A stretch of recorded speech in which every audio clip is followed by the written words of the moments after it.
పిల్లలకైనా, పెద్దలకైనా ఎంతగానో ఇష్టమైన బెల్లం సున్నుండలైతే చేసుకుందామా. అసలే ఈ సమ్మర్‌లో తొందరగా నీరసించిపోతారు కదా! రోజుకొక్క లడ్డు తినిపించండి. ఉక్కులాగా తయారవుతారు. చాలా హెల్తీగా ఉంటది. మరి ఆ ప్రాసెస్ ఎలా చేయాలో చూపిస్తాను చూసేయండి. 3 కప్పుల మామూలు మినపప్పు తీసుకోండి. 1 కప్పు పొట్టు మినపప్పు తీసుకొని 2 కలిపి లో ఫ్లేమ్‌లో పెట్టుకొని బాగా ఫ్రై చేసుకోండి. హై ఫ్లేమ్‌లో కానీ, మీడియంలో కానీ అస్సలు పెట్టొద్దు. లోపల కుక్ అవ్వదు. లో ఫ్లేమ్‌లో పెట్టి బాగా ఫ్రై అయ్యి కలర్ మారిన తర్వాత అందులోనే పావు కప్పు బియ్యం కూడా వేసి బాగా ఫ్రై చేసుకోండి. అది కూడా కొద్దిగా కలర్ చేంజ్ అవుతుంది. అప్పుడు దించేసి బాగా చల్లారనిచ్చి మిక్సీ జార్లోకి వేసి ఇలాచి కూడా వేసుకొని బాగా గ్రైండ్ చేసుకోండి. ఇప్పుడు లాస్ట్లో కొద్దిగా పిండి అలానే పెట్టి 2 కప్స్ బెల్లం కూడా వేసుకొని బాగా గ్రైండ్ చేయండి చూపిస్తున్న విధంగా.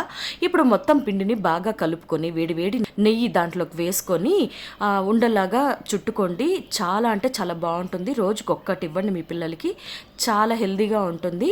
మీరు ఒకసారి ఇలా ట్రై చేయండి. నచ్చితే లైక్ చేసి నా ఛానల్ని సబ్స్క్రైబ్ చేసుకొని వెళ్ళండి.